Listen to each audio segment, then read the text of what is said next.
నమస్కారం. దూరదర్శన్ వార్తలకు స్వాగతం. ముందుగా దూరదర్శన్ ప్రేక్షకులకు సంక్రాంతి శుభాకాంక్షలు. ఇప్పుడు ముఖ్యాంశాలు చూద్దాం.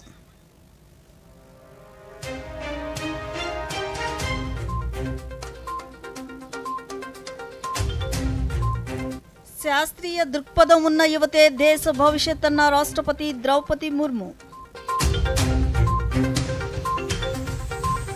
ఢిల్లీలో కామన్వెల్త్ దేశాల స్పీకర్లు, ప్రిసైడింగ్ ఆఫీసర్ల సదస్సును ప్రారంభించిన ప్రధాని నరేంద్ర మోదీ.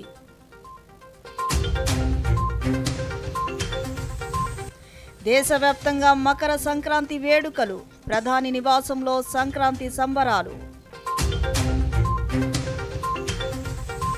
రాష్ట్రంలో పేదరికాన్ని నిర్మూలించేందుకు చర్యలు చేపట్టామన్న ముఖ్యమంత్రి చంద్రబాబు నాయుడు. వార్తల్లోని వివరాలు. శాస్త్రీయ దృక్పథం, బాధ్యతాయుతంగా వ్యవహరిస్తూ నిస్వార్థంగా సేవ చేసే యువతపైనే దేశ భవిష్యత్తు ఆధారపడి ఉందని రాష్ట్రపతి ద్రౌపది ముర్ము పేర్కొన్నారు. ఉన్నత విద్యా సంస్థలు తమ విద్యార్థుల్లో ఈ విలువలను పెంపొందించాలని ఆమె కోరారు.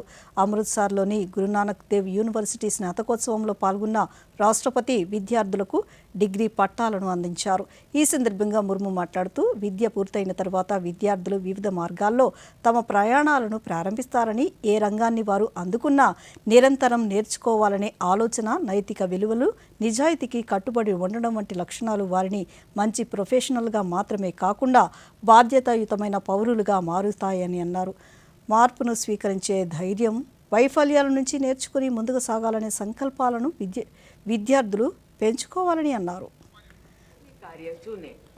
ये सुनिश्चित करें कि आपका योगदान राष्ट्र को सुदृढ़ बनाएगा और मानवीय मूल्यों को मजबूत करेगा. मुझे विश्वास है कि आप भारत को और अधिक न्यायपूर्ण, समावेशी और प्रगतिशील राष्ट्र के शांति दूत के रूप में स्थापित करने के उद्देश्य के साथ जीवन में आगे बढ़ेंगे और देश को शिखर पर ले जाएंगे. मुझे शुभकामनाएं, मेरी शुभकामनाएं हमेशा आपके साथ है. धन्यवाद. जय हिंद, जय भारत. నేడు భారత సైనిక దినోత్సవం. ఈ నేపథ్యాన్ని పురస్కరించుకుని భారత సైన్యానికి రాష్ట్రపతి, ప్రధానమంత్రి సహా పలువురు ప్రముఖులు శుభాకాంక్షలు తెలిపారు. ఆ విశేషాలను ఇప్పుడు చూద్దాం. నేడు భారత సైనిక దినోత్సవం. 1947లో దేశానికి స్వాతంత్ర్యం సిద్ధించిన తర్వాత 1949 జనవరి 15న చివరి British commander in chief general sir F R R Bucher నుంచి జనరల్ కెఎం కరియప్ప భారత సైన్యానికి కమాండ్ గా బాధ్యతలు స్వీకరించారు. స్వతంత్ర భారతదేశానికి మొదటి భారతీయ కమాండర్ ఇన్ చీఫ్ గా కరియప్ప బాధ్యతలు స్వీకరించిన సందర్భాన్ని పురస్కరించుకొని ప్రతి ఏటా జనవరి 15న భారత సైనిక దినోత్సవంగా జరుపుకుంటారు. సైనికుల త్యాగాలను, దేశ భద్రతలో వారి పాత్రను మననం చేసుకుంటారు. భారత సైనిక దినోత్సవాన్ని పురస్కరించుకొని రాష్ట్రపతి ద్రౌపది ముర్ము సైనికులకు, వారి కుటుంబ సభ్యులకు, మాజీ సైనికులకు శుభాకాంక్షలు తెలిపారు. దేశ సార్వభౌమత్వాన్ని, సమగ్రతను కాపాడటంలో సైనికులు నిర్విరామ కృషి సల్పుతున్నారని పేర్కొన్నారు. భారత సైన్యం సరిహద్దుల రక్షణతో పాటు విపత్తుల సమయంలో ప్రజలకు మానవీయ సేవలు అందిస్తోందని కొనియాడారు. భారత సైన్యం దేశమే ముందు అనే స్ఫూర్తిని ప్రతి ఒక్కరిలోనూ రగిలిస్తోందని రాష్ట్రపతి పేర్కొన్నారు. భారత సైనిక దినోత్సవాన్ని పురస్కరించుకొని ప్రధానమంత్రి నరేంద్ర మోదీ సైనికులకు, మాజీ సైనికులకు, వారి కుటుంబాలకు శుభాకాంక్షలు తెలిపారు. భారత సైనిక రంగంలో ప్రభుత్వం వివిధ సంస్కరణలు తీసుకువచ్చినట్లు తెలిపారు. ముఖ్యంగా సైన్యాన్ని ఆధునికీకరించడంపై దృష్టి సారించినట్లు పేర్కొన్నారు. అదేవిధంగా సాయుధ దళాలు వారి కుటుంబాల సంక్షేమానికి కట్టుబడి ఉందని మోదీ తెలిపారు. దేశ భద్రతతో పాటు ప్రకృతి వైపరీత్యాల సమయంలో సైన్యం మానవతా సహాయం అందించడంలో ముందుంటుందని కొనియాడారు. కోట్లాది మంది భారతీయుల భద్రతకు భరోసా ఇస్తున్న భారత సైన్యం సేవలు, త్యాగాలను పౌరులు గుర్తుంచుకుంటారని ప్రధానమంత్రి పేర్కొన్నారు.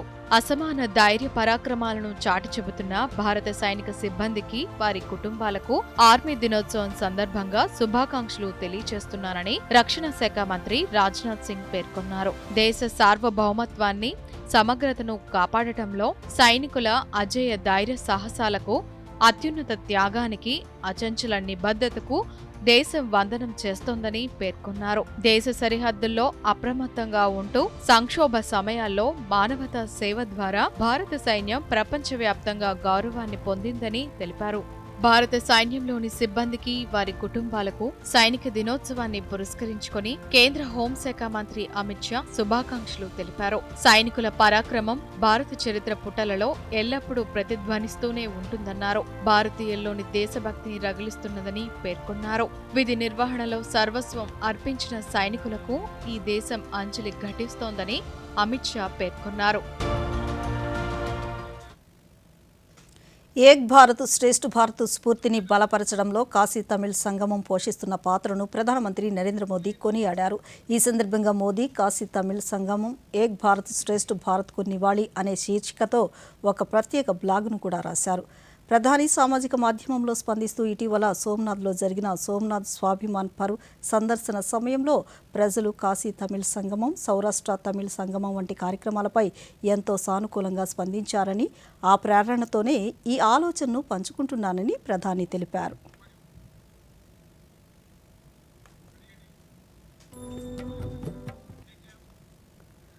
మకర సంక్రాంతిని పురస్కరించుకుని దేశ ప్రజలకు ప్రధానమంత్రి నరేంద్ర మోదీ శుభాకాంక్షలు తెలిపారు. ప్రతి ఒక్కరూ ఈ పండుగను సంతోషంగా నిర్వహించుకోవాలని ఆకాంక్షిస్తున్నట్లు పేర్కొన్నారు. ఢిల్లీలోని తన నివాసంలో ప్రధానమంత్రి సంక్రాంతిని పురస్కరించుకుని గోపూజ నిర్వహించారు. లేగ దూడలకు గడ్డి తినిపించారు. కొద్దిసేపు సరదాగా వాటితో గడిపారు.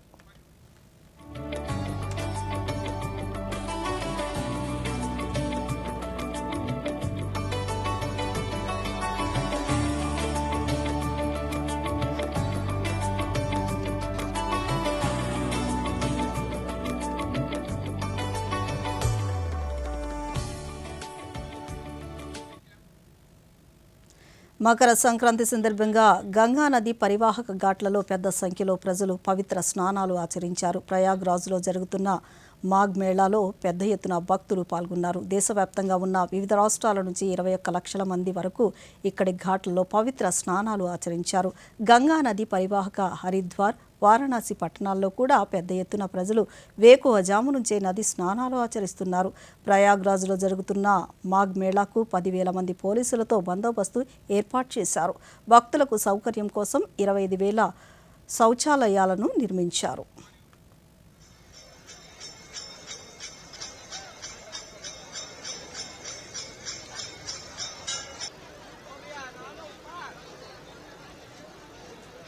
ప్రజాస్వామ్య పార్లమెంటరీ వ్యవస్థలో స్పీకర్లదే కీలక పాత్రని, స్పీకర్లు మౌనంగా ఉన్నప్పటికీ ప్రజాస్వామ్య పరిరక్షణలో వారి పాత్ర అత్యంత కీలకమని ప్రధానమంత్రి నరేంద్ర మోదీ వ్యాఖ్యానించారు. భారత్ వంటి దేశాల్లో అట్టడుగున ఉన్న వారికి సైతం ఫలాలు అందించడమే ప్రజాస్వామ్య స్ఫూర్తికి నిదర్శనమని తెలిపారు. కామన్వెల్త్ దేశాల స్పీకర్లు, ప్రిసైడింగ్ ఆఫీసర్ల 28వ సదస్సు సిఎస్పిఓసిని ఢిల్లీలోని పార్లమెంట్ హౌస్ కాంప్లెక్స్లో ఉన్న సంవిధాన్ సదన్ సెంట్రల్ హాల్లో జరిగింది. ఈ సందర్భంగా ప్రధాని సదస్సుకు హాజరైన 42 కామన్వెల్త్ దేశాలకు చెందిన 61 మంది స్పీకర్లు, ప్రిసైడింగ్ అధికారులను ఉద్దేశించి మాట్లాడారు. ప్రస్తుత పార్లమెంటు హాల్కు సుదీర్ఘ చరిత్ర ఉందని, ప్రజాస్వామ్యానికి అంకితమైన ఈ ప్రదేశానికి సంవిధాన్ సదన్గా పేరు పెట్టామని తెలిపారు. भारत के संविधान की रचना के लिए संविधान सभा की बैठकें हुई थी. भारत की आजादी के बाद 75 वर्षों तक ये इमारत भारत की संसद रही और इसी हॉल में भारत के भविष्य से जुड़े अनेक महत्वपूर्ण निर्णय, अनेक चर्चाएं हुई. अब लोकतंत्र को समर्पित इस स्थान को भारत ने संविधान सदन का नाम दिया है. कुछ समय पहले ही भारत के संविधान को लागू हुए 75 वर्ष हुए हैं. मैं इस संविधान सदन में आप सभी अतिथियों का आना भारत న్యూఢిల్లీలో జరుగుతున్న 28వ conference on speakers and presiding officers of the commonwealth సదస్సులో భారత్ ఆన్ ది మూన్ ప్రదర్శనను నిర్వహిస్తున్నారు. రక్షణ రంగం నుంచి డిజిటల్ ఆర్థిక వ్యవస్థ వరకు విభిన్న రంగాల్లో భారత్ ప్రగతిని తెలియచేయడం ఈ ప్రదర్శన ముఖ్య ఉద్దేశం. ఈ సదస్సు పార్లమెంటరీ అంశాలు, ప్రభుత్వంలో కృత్రిమ మేధస్సు, పౌరుల భాగస్వామ్యంపై దృష్టి సారిస్తోంది. వికసిత్ భారత్ లక్ష్య సాధన దిశగా చర్చలు జరుగుతాయి. 78వ ఆర్మీ డే సందర్భంగా రాజస్థాన్లోని జైపూర్లో వేడుకలు ఘనంగా నిర్వహించారు. భారత సైన్యం తన పరాక్రమాన్ని, ఆధునిక యుద్ధ సామర్థ్యాన్ని తొలిసారిగా ఒక సైనిక కంటోన్మెంట్ వెలుపల జగత్పురాలోని మహల్ రోడ్పై ప్రదర్శించారు. Chief of defence staff general Anil Chauhan, army chief general Upendra Dwivedi, ఇతర సీనియర్ నాయకులు పాల్గొన్న ఈ వేడుకల్లో సైనికులు కవాతులు, విన్యాసాలు వీక్షకులను ఆకర్షించాయి. ఈ సందర్భంగా సవైమాన్ సింగ్ స్టేడియంలో జరిగిన శౌర్య సంధ్య కార్యక్రమంలో కేంద్ర రక్షణ మంత్రి రాజ్నాథ్ సింగ్ మాట్లాడుతూ, ప్రస్తుత కాలంలో ప్రపంచవ్యాప్తంగా యుద్ధ రీతిలో పలు మార్పులు వచ్చాయని, ఆపరేషన్ సింధూర్ ద్వారా ఎటువంటి పరిస్థితినైనా ధీటుగా ఎదుర్కోగలమని మన సైన్యం నిరూపించిందని చెప్పారు. రాజస్థాన్ యువకులు సైన్యంలోని పలు విభాగాల్లో సేవలు అందిస్తున్నారని కొనియాడారు. और जब यहाँ के ऐतिहासिक किलों, महलों और स्मारकों को हम देखते हैं तो हमें एक ऐसी विरासत के दर्शन होते हैं जो सैकड़ों वर्षों से मिलिट्री कैपेसिटी, स्ट्रेटजी और करेज का पोषण करती आई है. ऐसे में शौर्य भूमि पर शौर्य संध्या का उत्सव मनाना, मैं मानता हूं, वास्तव में हमारे वीर सैनिकों के प्रति यह सच्ची श्रद्धांजलि है कि हमने अपने उन प्रोटेक्टर्स को, रक्षकों को के लिए क्या किया जिन्होंने हमारे सब कुछ अपना न्यौछावर कर दिया. वही भावना చదువుల విషయంలో విద్యార్థులపై ఒత్తిడి తీసుకురావద్దని, ఆడుతూ పాడుతూ వారు చదువుకునే వాతావరణాన్ని కల్పించాలని ప్రధానమంత్రి నరేంద్ర మోదీ పేర్కొన్నారు. ఈ మేరకు త్వరలో ప్రారంభం కానున్న పరీక్షల విషయంలో తల్లిదండ్రులు వ్యవహరించాల్సిన పాత్రపై కేంద్ర మంత్రి జయంత్ చౌదరి రాసిన ఓ వ్యాసాన్ని కూడా ప్రధాని సోషల్ మీడియా ఎక్స్లో పంచుకున్నారు. తోటి విద్యార్థులతో కలిసి చదువుకునే చక్కని వాతావరణాన్ని కల్పించడం ద్వారా విద్యార్థులపై ఒత్తిడిని నివారించవచ్చునని ప్రధాని పేర్కొన్నారు. ఓర్పుగా ఉంటూ నేర్పుగా చదివితేనే విద్యలో రాణిస్తారని విద్యార్థులకు ఆయన సూచించారు. తల్లిదండ్రులు తమ పిల్లలకు కేవలం దిశానిర్దేశం మాత్రమే చేయాలని, వారిపై లక్ష్యాలు విధించరాదని స్పష్టం చేశారు.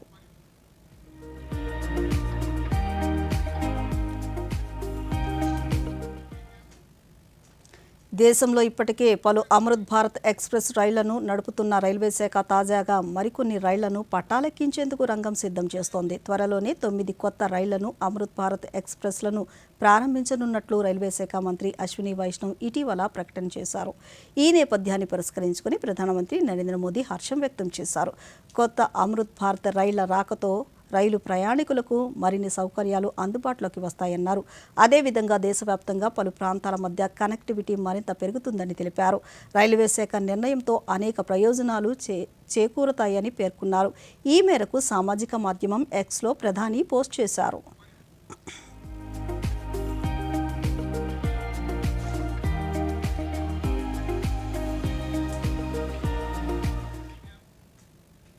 మన సంస్కృతి సంప్రదాయాలను మర్చిపోరాదని ముఖ్యమంత్రి నారా చంద్రబాబు నాయుడు పేర్కొన్నారు. సంక్రాంతి పండుగను పురస్కరించుకుని తిరుపతి జిల్లాలోని ముఖ్యమంత్రి స్వగ్రామం నారావారిపల్లిలో కుటుంబ సభ్యులతో కలిసి ఆయన పండుగ వేడుకల్లో పాల్గొన్నారు. తొలుత గ్రామ దేవత దొడ్డి గంగమ్మ, కులదేవత నాగాలమ్మ ఆలయంలో ప్రత్యేక పూజలు నిర్వహించారు.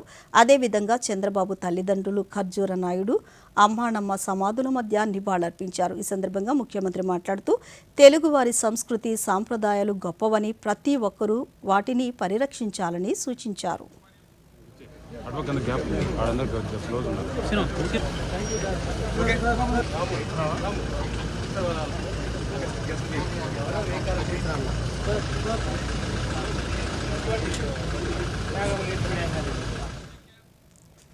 అలాగే తిరుపతి జిల్లా పర్యటనలో భాగంగా ముఖ్యమంత్రి ప్రజల నుంచి వినతులను స్వీకరించారు. వివిధ జిల్లాల నుంచి ప్రజలు వినతులు తీసుకురావడంతో వారందరినీ ఆప్యాయంగా పలకరిస్తూ వారి నుంచి వినతులను స్వీకరించారు.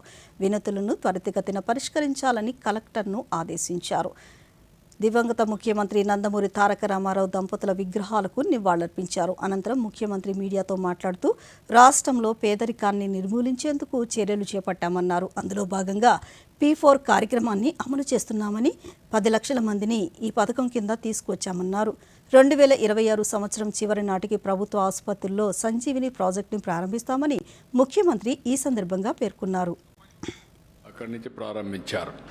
అంతవరకు వచ్చేవాళ్ళు కానీ ఇలాంటి ఒక ఆలోచన విధానంలోనే మార్పు తీసుకొచ్చే విధంగా శ్రీకారం చుట్టారు. ఎందుకంటే నేను ముఖ్యమంత్రిగా ఉండడం, కొన్ని సమయాల్లో అపోజిషన్ లీడర్గా ఉండడం, పార్టీ అధ్యక్షుడిగా ఉండడం, నేను కూడా మా ఊరికి వచ్చి ఒక 3-4 రోజులు ఉంటే, ఒక 4-5 రోజులు ఉంటే మా ఫ్యామిలీ, అది ఒక మెసేజ్ అందరికి పోతుంది.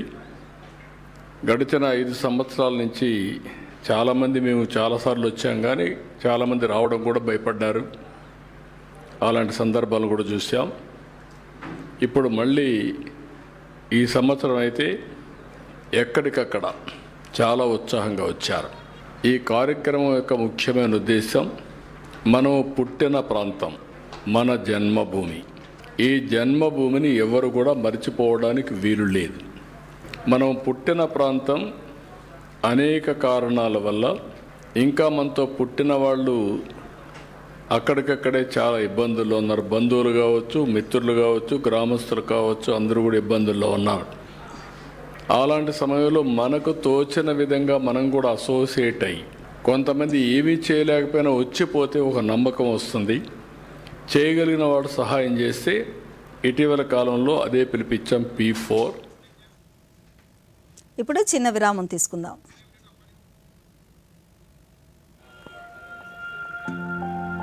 ఇది చూపించండి. పోయింది నీ ప్రైజ్ మనీ. కాస్తైనా ఇన్వెస్ట్ చేసుకో. వచ్చేప్పుడు చేసేసా మొబైల్తో. ఎందులో? గవర్నమెంట్ సెక్యూరిటీస్ లో. RBI retail direct mobile app ఉందిగా. రీటైల్ డైరెక్ట్ స్కీమ్ ద్వారా ఇన్వెస్ట్మెంట్ అంటే మెచ్యూరిటీకి guaranteed returns. No brokerage, no hidden fees. మెచ్చుకున్నాం. నిన్ను కాదు, యాప్ ని. ఆర్బీఐ అంటోంది తెలివిగా ఆలోచించండి, అప్రమత్తంగా ఉండండి. తిరిగి వార్తలకు స్వాగతం. మకర సంక్రమణాన్ని పురస్కరించుకుని తొలుగు లోగుళ్లలో సంక్రాంతి సంబరాలు వేడుకగా జరిగాయి. నెల్లూరు జిల్లా వ్యాప్తంగా దేవాదాయ శాఖ ఆధ్వర్యంలో గ్రామోత్సవాలను నిర్వహించారు.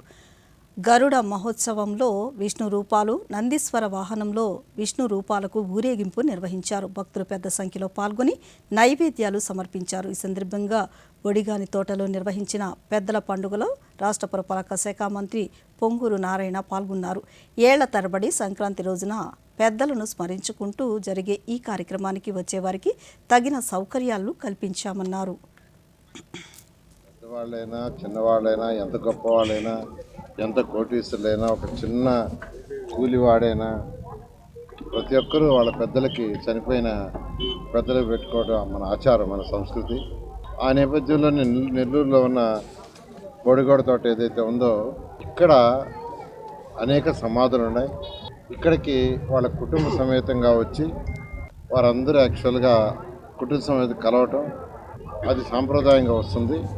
ఆ నేపథ్యంలో మున్సిపల్ శాఖ అనేక ఏర్పాట్లు, అంటే శానిటేషన్ కావచ్చు, ఆ సమాధులకు కొంత పెయింటింగ్ వేయటం కావచ్చు, ఇక్కడ వచ్చే వాళ్ళకి వాటర్ ఫెసిలిటీ కావచ్చు, అదేవిధంగా కార్ పార్కింగ్ కూడా, వెహికల్స్ పార్కింగ్ కూడా చాలా చక్కగా. డ్వాక్రా మహిళలు దేశంలో ఇతర రాష్ట్రాల్లో కూడా తమ ఉత్పత్తులను అమ్ముకోవడానికి వన్ ప్రోడక్ట్ వన్ నేషన్ పేరుతో కేంద్రం తీసుకుంటున్న చర్యల్లో భాగంగా గుంటూరులో ఏర్పాటు చేసిన జాతీయ స్థాయి డ్వాక్రా బజార్ను ప్రజలు ఎంతో ఆదరిస్తున్నారు. వివిధ రాష్ట్రాల నుంచి ఇక్కడికి తమ ఉత్పత్తులు తెచ్చి అమ్ముకునే వారికి వసతి, భోజనం వంటి ఏర్పాట్లతో పాటు సరుకు రవాణా కూడా ప్రభుత్వం పోస్టల్ శాఖ ద్వారా ఏర్పాటు చేశారు. తమ ఇంటి వద్ద నుంచి నేరుగా సరస్ మేళా ప్రాంతానికి తమ ఉత్పత్తులను పోస్టల్ ద్వారా చేరవేయడం పట్ల అమ్మకందారులు హర్షం వ్యక్తం చేస్తున్నారు. जो ट्रांसपोर्ट का प्रॉब्लम था ओके वो इंडिया पोस्ट ने बहुत ही अच्छी तरह से हमारा सॉल्व कर दिया. हमने बेलगाम से ही ट्रांसपोर्ट में हमारा जो भी बॉक्स थे वो बॉक्स हमने उधर बुक किया था और डायरेक्टली इधर स्टॉल में आके वो सब स्टाफ ने उधर आके दे के इनका सर्विस जो है बहुत ही अच्छा है गवर्नमेंट की तरफ से और पूरा सिक्योरिटी भी है. ప్రముఖ పుణ్యక్షేత్రం తిరుపతి జిల్లాలో శ్రీకాళహస్తీశ్వర ఆలయంలో ధనుర్మాసం చివరి రోజున ప్రదోషమూర్తుల గిరి ప్రదక్షిణ నిర్వహించారు. మహాశివరాత్రి బ్రహ్మోత్సవాల్లో భాగంగా స్వామి అమ్మవార్ల కళ్యాణోత్సవానికి కైలాసగిరిలో ఉన్న ముక్కోటి దేవతలను ఆహ్వానించేందుకు ప్రదోషమూర్తులు గిరి ప్రదక్షిణకు వెళ్లడం ఆనవాయితీగా వస్తోంది. ఈ నేపథ్యంలో ఆలయంలోని అలంకార మండపంలో ప్రదోషమూర్తులను పలు రకాల పుష్పాలతో అలంకరించి పండితులు విశేష పూజలు చేశారు. ధూపదీప నైవేద్యాలు సమర్పించారు. అనంతరం ప్రదోషమూర్తులు గిరి ప్రదక్షిణకు బయలుదేరి వెళ్లారు. దేవతలను, ఋషులను, కిన్నెర, కింపురుష దేవత గణాలకు స్వాగతం పలుకుతూ ఈ ప్రదక్షిణ అత్యంత వేడుగ్గా నిర్వహించారు.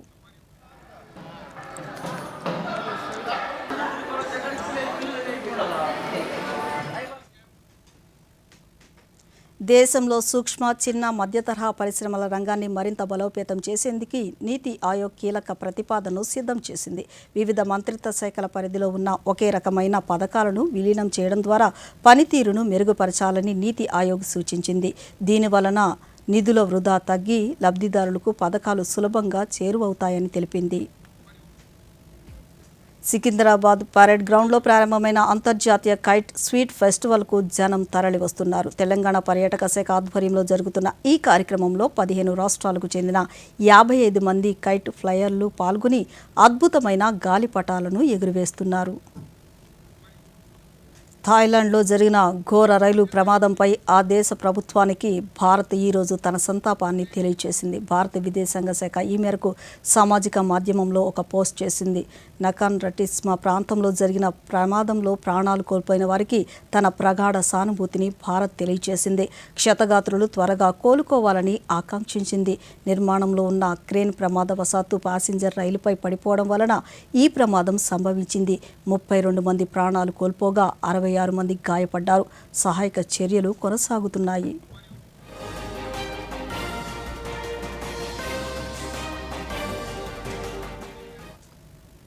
జమ్మూ ప్రాంతంలోని మారుమూల గ్రామాల్లో మహిళా విలేజ్ డిఫెన్స్ గార్డ్స్ గ్రామ రక్షణ బాధ్యతను నిర్వహిస్తున్నారు. జమ్మూ డివిజన్లోని డోడా ఇతర కొండ ప్రాంతాల్లో మగవారు ఉపాధి కోసం ఇతర ప్రాంతాలకు వలస వెళ్లే సమయంలో మహిళా విలేజ్ డిఫెన్స్ గార్డ్స్ గ్రామ రక్షణ కవచాలుగా మారుతున్నారు.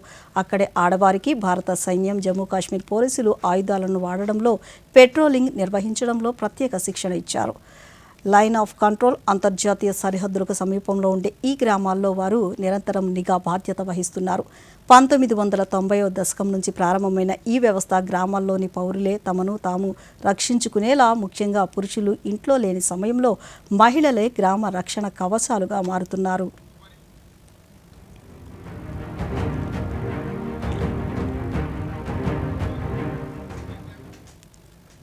కాశ్మీర్ లోయలోని గాందర్బల్లోని షల్లాబుల్ వెట్లాండ్ వేలాది రంగురంగుల విదేశీ అతిథులతో సందడిగా మారింది. మధ్య ఆసియా, సైబీరియా, ఉత్తర ఐరోపా ప్రాంతాల్లో గడ్డకట్టించే చలి వాతావరణ పరిస్థితుల నుంచి బయటపడడానికి లక్షలాది పక్షులు ప్రతి ఏటా కాశ్మీర్కు వలస వస్తాయి. షెల్లర్బుల్ వెట్లాండ్ కాశ్మీర్లోని అతిపెద్ద చిత్తడి నేలలో ఒకటి. అద్భుతమైన జీవ వైవిధ్యం కారణంగా ఇక్కడ స్వచ్ఛమైన నీరు, సమృద్ధిగా దొరికే ఆహారం వలస పక్షులకు సరైన విడిదిగా అందిస్తాయి.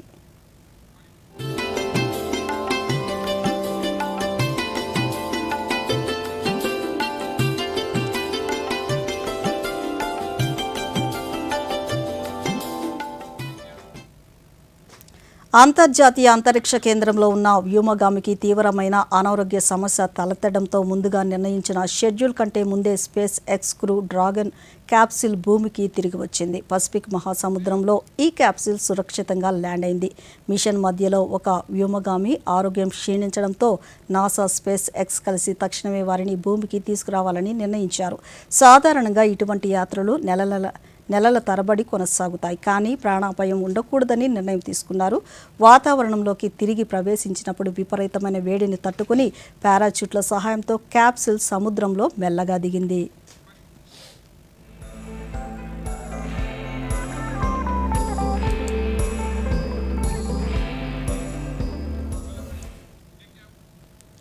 వీధి కుక్కల దాడులు, బహిరంగ ప్రదేశాల్లో వాటికి ఆహారం అందించే అంశంపై సుప్రీంకోర్టు స్పందించింది. జంతువుల పట్ల చూపే కరుణ మనుషుల పట్ల ఎందుకు ఉండదని కోర్టు ప్రశ్నించింది.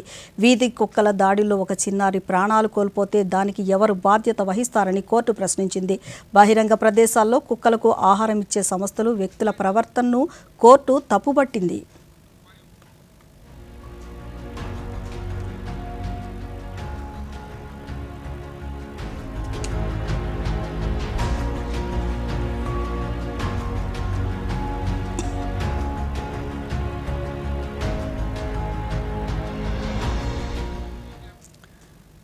గుజరాత్లోని హానోల్ గ్రామంలో నిర్వహించిన ఫిట్ ఇండియా సైక్లింగ్ కార్యక్రమంలో కేంద్ర క్రీడల శాఖ మంత్రి మన్సుఖ్ మాండవీయ స్వయంగా సైకిల్ తొక్కి ప్రజలతో ఉత్సాహాన్ని నింపారు. హానోల్ గ్రామంలో ఈ 3 రోజుల పాటు ఆత్మ నిర్భర్ ఉత్సవం నిర్వహించారు. ఆరోగ్యం, పర్యావరణ పరిరక్షణ కోసం ప్రతి ఒక్కరూ సైక్లింగ్ను అలవాటు చేసుకోవాలని మంత్రి పిలుపునిచ్చారు. ముఖ్యంగా యువత స్థానిక ప్రయాణాల కోసం సైకిళ్లను వాడాలని కోరారు. संडे ऑन साइकिल देश में मूवमेंट बन चुकी है। मेरा गांव हनोल आत्मनिर्भर महोत्सव मना रहा है।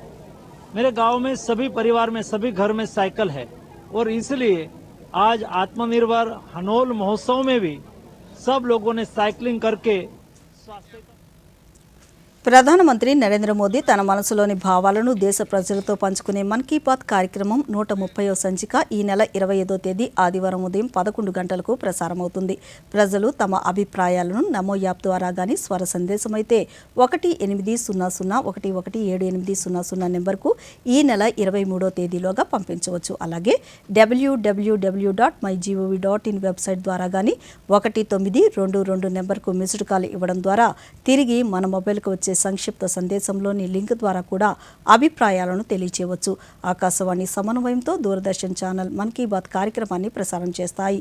ఈ కార్యక్రమం తెలుగు అనువాదం వెనువెంటనే దూరదర్శన్ సప్తగిరిలో ప్రసారమవుతుంది.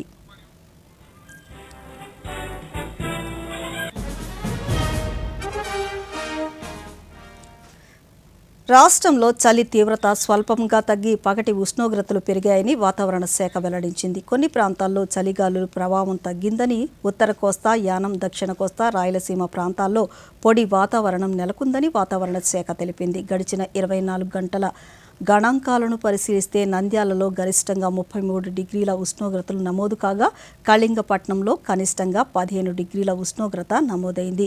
ఇక రాష్ట్రంలోని ప్రధాన నగరాల్లో నమోదైన ఉష్ణోగ్రత వివరాలను పరిశీలిస్తే విశాఖలో కనిష్ట ఉష్ణోగ్రత 18 డిగ్రీలు ఉండగా గరిష్ట ఉష్ణోగ్రత 28 డిగ్రీలుగా నమోదైంది.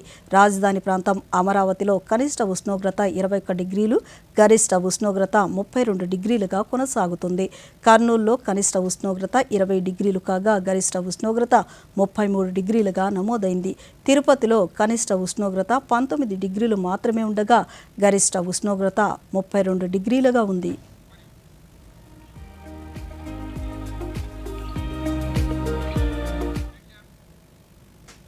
వార్తలు ముగించే ముందు ముఖ్యాంశాలు మరొకసారి.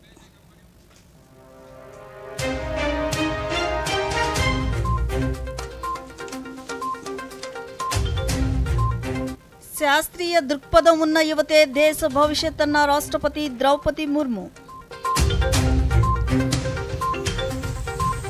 ఢిల్లీలో కామన్వెల్త్ దేశాల స్పీకర్లు, ప్రిసైడింగ్ ఆఫీసర్ల సదస్సును ప్రారంభించిన ప్రధాని నరేంద్ర మోదీ.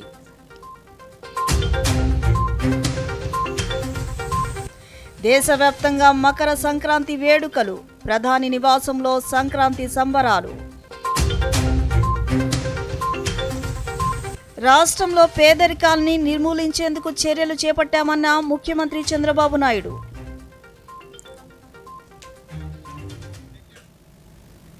ఈ వార్తలు ఇంతటితో సమాప్తం. నమస్కారం.